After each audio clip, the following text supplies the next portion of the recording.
کراچی میں رینجرز اور پولیس کی مشترکہ کارروائیاں 72 مشتبہ افراد کو حراست میں لے لیا۔ کراچی کے علاقے اورنگی ٹاؤن کٹی پہاڑی کے قریب رینجرز اور پولیس نے مشترکہ کارروائی کرتے ہوئے 64 مشتبہ افراد کو حراست میں لے لیا۔ ترجمان رینجرز کے مطابق گرفتار ملزمان کے قبضے سے اسلحہ اور منشیات برآمد کر لی گئی۔ پولیس کے مطابق لائنز ایریا میں شہید اہلکار کے قتل میں ملوث ملزمان کی موجودگی کی اطلاع پر پولیس اور رینجرز نے مشترکہ ٹارگیٹڈ سرچ آپریشن کرتے ہوئے 8 مشتبہ افراد کو حراست میں لے لیا۔ گرفتار ملزمان سے تفتیش شروع کر دی گئی ہے۔ شاہد خاقان عباسی نے پارٹی عہدے سے استعفیٰ دے دیا۔ سابق وزیر اعظم اور مسلم لیگ نون کے سینئر نائب صدر شاہد خاقان عباسی نے پارٹی عہدے سے استعفیٰ دے دیا ہے اور ملک کی بہتری کے لیے ری امیجننگ پاکستان کے فورم سے پاکستان کی فلاح و بہبود کا پیغام پھیلانے کا فیصلہ کیا ہے۔ انہوں نے کہا کہ انہوں نے نواز شریف پر 3 سال قبل واضح کر دیا تھا کہ اگر مریم کو پارٹی میں سینئر عہدے پر لایا گیا تو ان کے لیے پارٹی میں رہنا ممکن نہیں ہوگا۔ انہوں نے کہا کہ مجھے خوشی ہے کہ ان کی سرجری کامیاب رہی، میری دعائیں ان کے ساتھ ہیں۔ انہوں نے کہا کہ وہ کسی بھی موقع پر پارٹی کے چیف آرگنائزرز نہیں ہوں گے۔ انہوں نے یہ بھی بتایا کہ جب سے مریم لندن سے آئی ہے اس وقت سے ان کی مریم سے بات چیت نہیں ہوئی۔ لال حویلی کو ڈی سیل کرنے کی استدعا خارج، شیخ رشید کو طلبی کا نوٹس جاری۔ راولپنڈی لال حویلی اور متروکہ وقف املاک کے درمیان پراپرٹی تنازع کے سلسلے میں شیخ رشید کو طلبی کا نوٹس جاری کر دیا گیا ہے۔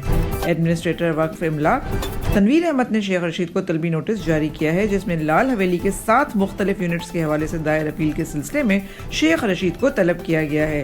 ایڈمنسٹریٹر وقف املاک تنویر احمد نے شیخ رشید کو 3 فروری کو صبح 10 بجے زونل آفس راولپنڈی میں طلب کیا ہے۔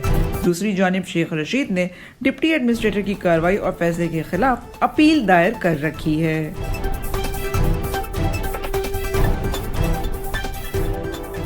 گجرات میں پولیس کا سابق وزیر اعلیٰ پنجاب پرویز الہی کے گھر پر چھاپا۔ گجرات میں کنجابوری میں سابق وزیر اعلیٰ پنجاب چودھری پرویز الہی کے گھر پر پولیس نے چھاپا مارا ہے۔ ذرائع کے مطابق پولیس کی بھاری نفری نے پرویز الہی کے گھر کو گھیرے میں لے لیا۔ ذرائع کا کہنا ہے کہ پولیس سیڑھیاں لگا کر کنجاڑی ہاؤس میں داخل ہوئی۔ پولیس کی جانب سے چودھری پرویز الہی کے گھر کی حفاظت پر مامور ملازمین کو حراست میں لیا گیا ہے۔ پولیس پرویز الہی کے گھر کی تلاشی کے بعد واپس چلی گئی۔ ذرائع کا کہنا ہے کہ پرویز الہی گجرات والے گھر پر موجود نہیں تھے، جبکہ مونس الہی ملک سے باہر ہیں۔ چودھری پرویز الہی کا کہنا ہے کہ چھاپے سے متعلق کچھ نہیں بتایا گیا۔ پولیس کی جانب سے ملازمین کی تلاشی لی گئی اور انہیں ہراساں کیا گیا۔ سابق وزیر اعلیٰ پنجاب کا کہنا ہے کہ گھر پر چھاپے کے خلاف قانونی کارروائی کریں گے۔ گھسے پٹے سیاستدان ایسی حرکتیں کرتے ہیں، حکومت ہمیں پکڑنے کے بجائے دہشت گردوں کو پکڑے۔ وزیر اعظم شہباز شریف کی زیر صدارت وفاقی کابینہ کا اجلاس آج ہوگا۔ اسلام آباد میں آج ہونے والے کابینہ اجلاس میں 8 نکاتی ایجنڈا منظوری کے لیے پیش کیا جائے گا۔ وزیر اعظم شہباز شریف کی زیر صدارت وفاقی کابینہ کے اجلاس میں آج سیاسی، معاشی اور امن و امان کی صورتحال پر غور ہوگا۔ کابینہ میں توانائی بچت پلان پر بریفنگ دی جائے گی۔ اجلاس میں موٹر سائیکل اور رکشہ والوں کے لیے لوئر گریڈ پیٹرول کی فراہمی پر بھی بریفنگ دی جائے گی۔ کراچی میں خواتین کے لیے پنک بس سروس آج سے شروع ہوگی۔ حکومت سندھ کی جانب سے کراچی میں خواتین کے لیے پنک بس سروس آج سے شروع کی جائے گی۔ صوبائی وزیر ٹرانسپورٹ شرجیل میمن کا کہنا ہے کہ یہ بس ماڈل کالونی سے براستہ شارع فیصل ٹاور تک چلائی جائے گی۔ وزیر ٹرانسپورٹ کے مطابق پنک بس سروس صبح اور شام کو دفتری اوقات میں ہر 20 منٹ بعد چلے گی، جبکہ دفتری اوقات کے بعد معمول کے اوقات میں یہ بس ہر گھنٹے بعد چلے گی۔ عمران خان سمیت پی ٹی آئی رہنماؤں کے خلاف توہین الیکشن کمیشن کیس کی سماعت آج ہوگی۔ گزشتہ سماعت پر پی ٹی آئی کے وکیل نے عمران خان، اسد عمر اور فواد چودھری کو آج پیشی کی یقین دہانی کرائی تھی۔ گزشتہ سماعت پر پی ٹی آئی کے وکیل نے ممبر نثار درانی کی سربراہی میں 4 رکنی بینچ کے سامنے موقف اختیار کیا تھا کہ فواد چودھری کراچی میں ہیں، اسد عمر بھی شہر سے باہر ہیں، عمران خان زخمی ہیں، ان کی حاضری سے استثناء کی درخواست دے رہے ہیں۔ ممبر کمیشن نے کہا تھا کہ حاضری سے کب تک استثناء لیں گے؟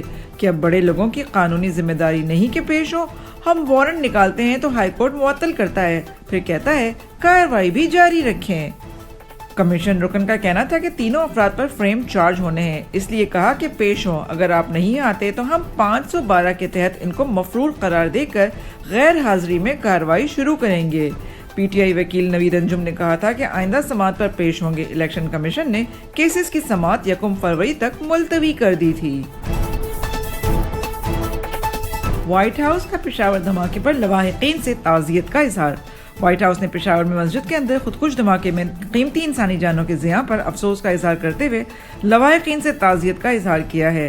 وائٹ ہاؤس کی نیشنل سیکیورٹی کونسل کی ترجمان ایڈرین واٹسن نے اپنے بیان میں کہا کہ پشاور سے افسوسناک اور دل دہلا دینے والی خبر سامنے آئی ہے۔ نمازیوں پر حملہ ناقابل معافی عمل ہے۔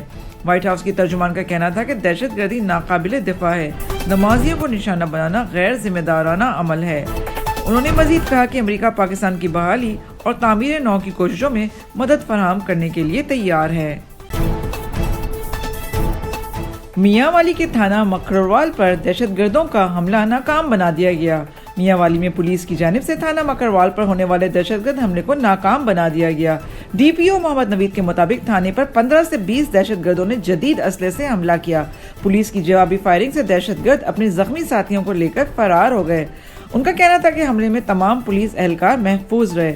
پولیس نے علاقے کو گھیرے میں لے کر سرچ آپریشن شروع کر دیا ہے۔ میاں والی میں پولیس اسٹیشن پر حملے کے بعد ملتان اور سرگودا میں بھی سیکیورٹی ہائی الرٹ کر دی گئی ہے۔ پی ٹی آئی اپنے دور حکومت میں پشاور کو سیف سٹی اور فرانسک لیب بھی نہ دے سکی۔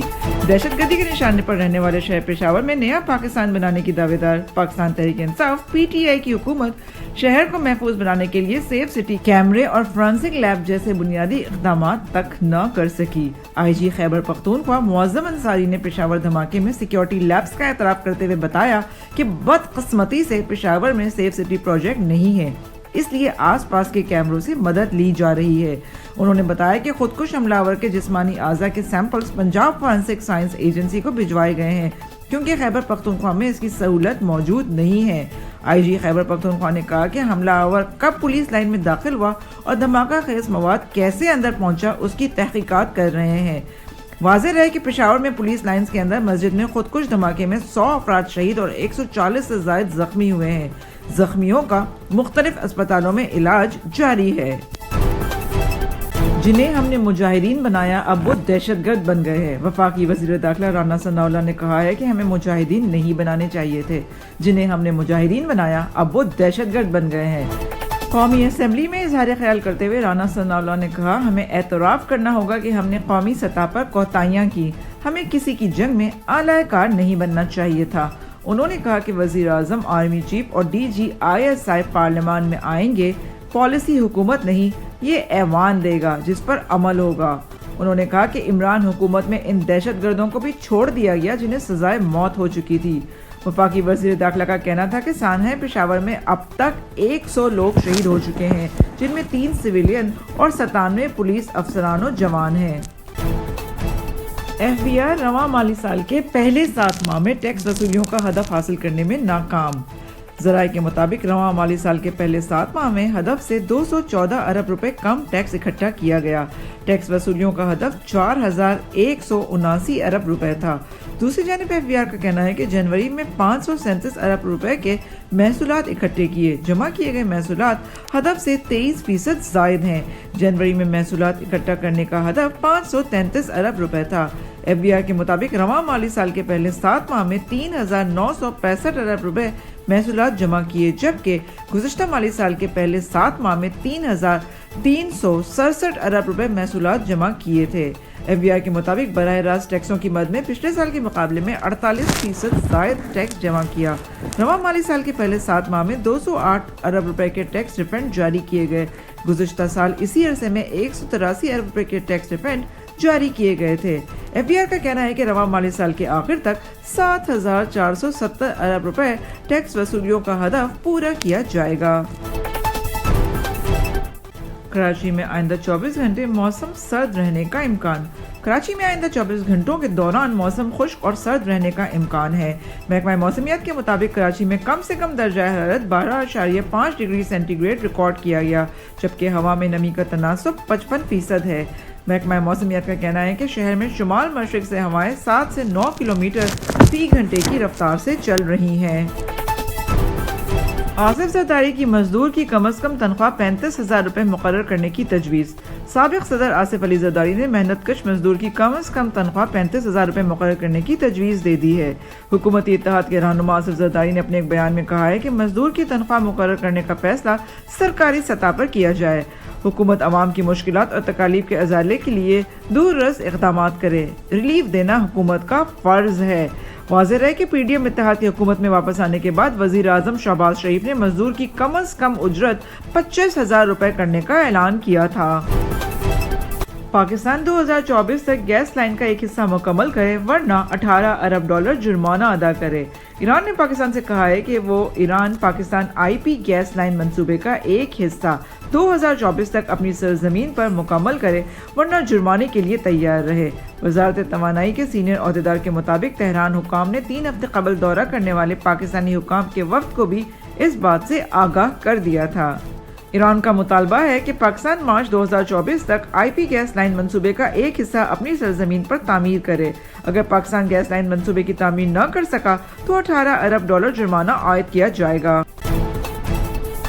بنگلہ دیش آئی ایم ایف سے 4.7 ارب ڈالرز کا قرضہ حاصل کرنے میں کامیاب۔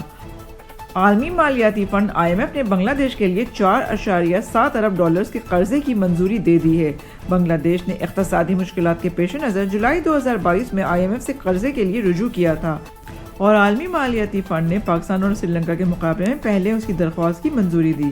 آئی ایم ایف پروگرام کے تحت بنگلہ دیش کو 3.3 ارب ڈالرز کا قرضہ فراہم کیا جائے گا، جس میں سے 47 کروڑ 60 لاکھ ڈالرز فوری طور پر دیے جائیں گے۔ آئی ایم ایف بورڈ نے موسمیاتی تبدیلیوں کے لیے قائم نئے فنڈ کے تحت 1 ارب 40 کروڑ ڈالرز بھی بنگلہ دیش کو دینے کی منظوری دی ہے۔ وہ اس فنڈ تک رسائی پانے والا پہلا ایشیائی ملک بھی ہوگا۔ آئی ایم ایف کے مطابق اس قرضے کو معاشی استحکام کے لیے استعمال کیا جائے گا، جبکہ بنگلہ دیشی انتظامیہ کو اصلاحات کو توسیع دینے میں مدد مل سکے گی۔ عالمی ادارے کی جانب سے جاری بیان میں کہا گیا ہے کہ بنگلہ دیش کی جانب سے غربت میں کمی اور معیار زندگی کو بہتر بنانے میں اچھی پیش رفت کی جا رہی تھی، مگر کووڈ-19 کی وبا اور یوکرین پر روس کے حملے سے معاشی کارکردگی متاثر ہوئی۔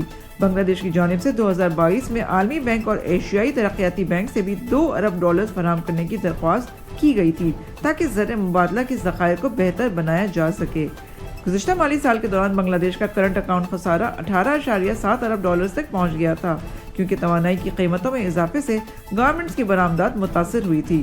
بنگلہ دیشی حکومت نے آئی ایم ایف سے رابطہ کرنے کے بعد حالیہ مہینوں میں ایندھن اور توانائی کی قیمتوں میں اضافہ کیا ہے، جبکہ 1 فروری سے بجلی کی قیمت میں مزید 5% اضافہ کیا جائے گا۔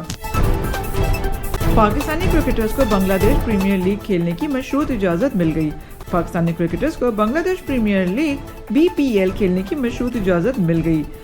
PSL کھیلنے والے وہ قومی کرکٹرز جو 5 فروری کے نمائشی میچ کا حصہ نہیں، وہ 8 فروری تک BPL کھیل سکتے ہیں۔ ذرائع کا کہنا ہے کہ 5 فروری کو کوئٹہ میں نمائشی میچ کھیلنے والے پاکستانی کرکٹرز 2 فروری کو واپس پہنچیں گے۔